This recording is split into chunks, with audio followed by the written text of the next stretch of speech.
Emmanuel Macron dit vouloir emmerder les non-vaccinés, une phrase choc relayée dans la presse qui suscite l'indignation au moment où les députés débattent sur le pass vaccinal. L'Italie met à disposition de ses habitants dès ce mercredi le Molnupiravir, le premier médicament anti-Covid. 3 films sont en lice pour le Lux Audience Award, un nouveau prix où chaque spectateur européen peut voter.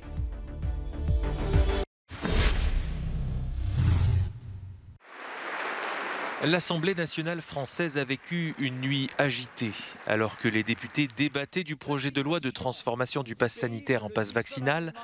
Une phrase du président Emmanuel Macron, relayée par le journal Le Parisien, est venue mettre le feu aux poudres. Les non-vaccinés, j'ai très envie de les emmerder. Et donc, on va continuer de le faire jusqu'au bout. C'est ça, la stratégie, a clamé le chef de l'État dans les colonnes du quotidien. Une sortie qui a suscité un véritable tollé dans l'hémicycle. Résultat, les débats ont été suspendus peu avant 2 h du matin et devraient reprendre cet après-midi, alors que le pays a enregistré 271 000 contaminations en 24 heures. C'est un peu plus qu'au Royaume-Uni, où Boris Johnson estime que des restrictions supplémentaires ne devraient pas être nécessaires.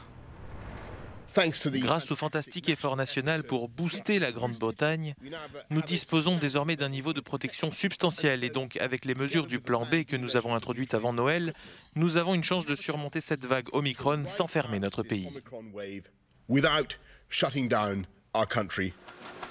Aux États-Unis, les stocks des nouvelles pilules thérapeutiques de Pfizer destinées à combattre les effets du Covid-19 ont été revus à la hausse. Le président américain Joe Biden pousse à la vaccination et aux gestes barrières face au variant Omicron. Omicron est très transmissible. C'est un variant transmissible, mais très différent de tout ce que nous avons vu auparavant. Vous pouvez vous protéger et vous devriez vous protéger très franchement. Faites-vous vacciner, faites-vous booster. Il y a plein de rappels. Portez un masque. En Chine, à 1 mois des Jeux Olympiques d'hiver, la stratégie zéro Covid continue. Mardi, une bulle sanitaire a été mise en place afin d'accueillir les 3000 athlètes avec vaccination obligatoire et tests quotidiens. Ce dispositif devrait permettre d'éviter tout contact avec les personnes en provenance de l'étranger et les populations locales.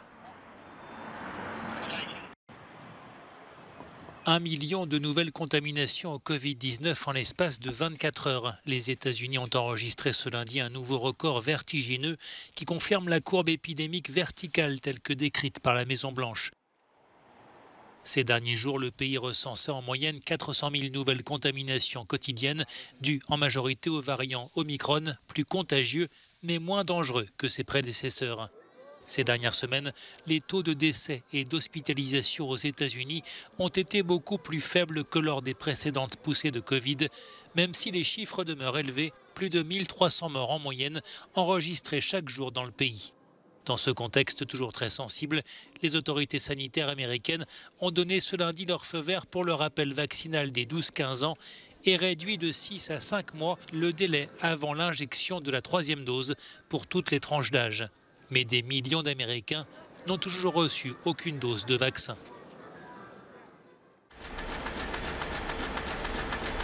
La pilule anti-Covid de Merck est disponible en Italie à partir de ce mercredi.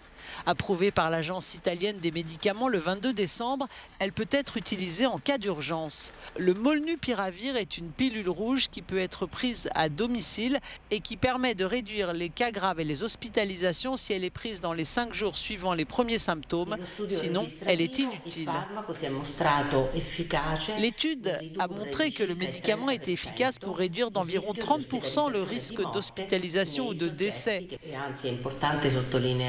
Il est important de souligner que ce médicament est une arme supplémentaire, mais le vaccin reste l'outil principal pour protéger tous les individus.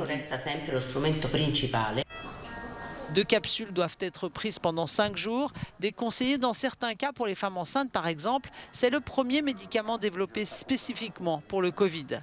Après un enthousiasme initial, il semble être 50% moins efficace, un pourcentage désormais réduit à 30%. La France, par exemple, qui avait acheté des boîtes, a fait marche arrière. En plus de la pilule de Merck, il y a aussi l'antiviral Paxlovid de Pfizer qui arrivera en Italie en mars. Le premier combat de l'UE en 2022 a un nom, la taxonomie. Ce règlement européen qui définit les activités vertes prévoit de qualifier l'énergie nucléaire et le gaz naturel de vert, mais cela suscite de nombreuses inquiétudes. Les défenseurs du climat estiment que cette décision fait passer le nucléaire pour une solution et le gaz pour un combustible de transition, alors qu'ils ne considèrent ni l'un ni l'autre comme une solution au changement climatique. Le nucléaire, c'est plus que des déchets toxiques et le fait que nous n'avons pas de solution pour les stocker. C'est bien sûr l'extraction de l'uranium et l'utilisation de l'uranium. Mais les pro-gaz, comme les pro-nucléaires, font valoir que les énergies renouvelables, l'éolien, le solaire, déjà labellisés par la Commission, ne permettront pas à elles seules de répondre aux besoins en électricité. It's also the economic cost. Il y a aussi le coût économique. Les installations sont très coûteuses et le nucléaire est très coûteux. Et c'est pourquoi personne ne le construirait avec des fonds entièrement privés. C'est pourquoi les gouvernements le soutiennent. Mais cela va bloquer l'investissement dans les énergies renouvelables. Donc au lieu d'être une transition, ce serait juste un verrouillage. La proposition de texte débattue depuis des mois et encore provisoire a été envoyée aux États membres le 31 décembre.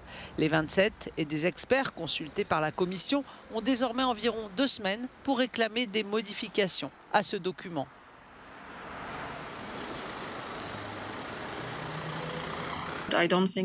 Je ne pense pas que la bataille soit perdue. Elle a besoin d'une forte majorité, mais ce n'est pas une bataille perdue.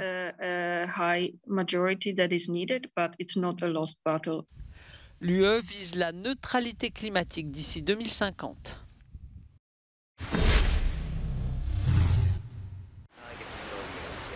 Novak Djokovic pourra bien viser un 21e titre du Grand Chelem lors de l'Open d'Australie qui s'ouvre le 17 janvier.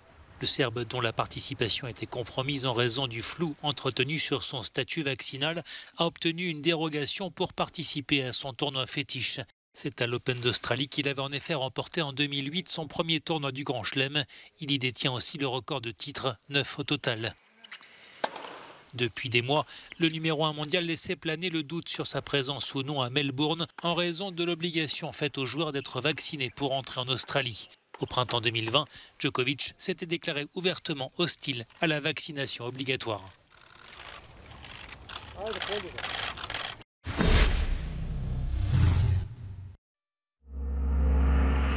Les 3 films nominés pour le prix Luxe du public 2022 ont été annoncés. C'est un nouveau prix avec vote du public, lancé conjointement en septembre 2020 par le Parlement européen et la European Film Academy en partenariat avec la Commission européenne et Europa Cinéma, qui rassemble 3000 salles indépendantes en Europe.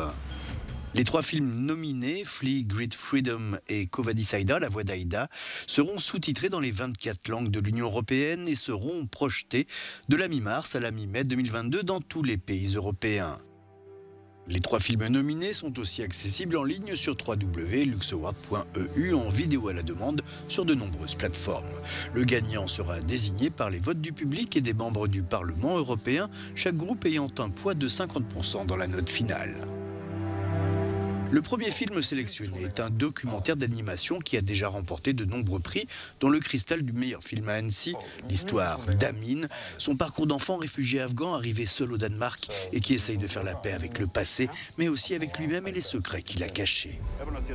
Quo Vadis Aida, La Voix d'Aïda, a récemment remporté 3 prix européens du cinéma, dont celui de meilleur film, l'histoire d'Aïda, traductrice pour les forces de maintien de la paix à Srebrenica durant l'été 1995. Un drame se prépare, mais peut-elle faire quelque chose pour l'empêcher? Le 3e nominé est Great Freedom, prix du jury Un certain regard à Cannes l'an dernier. Le film raconte l'histoire de Hans, un homme emprisonné pour son homosexualité dans l'Allemagne de l'après-guerre, qui développe une étrange relation avec son compagnon de cellule Victor, condamné pour meurtre. Tout le monde a le droit de regarder et de voter jusqu'au 25 mai pour son film préféré. Le gagnant sera annoncé lors d'une cérémonie au Parlement européen le 8 juin 2022.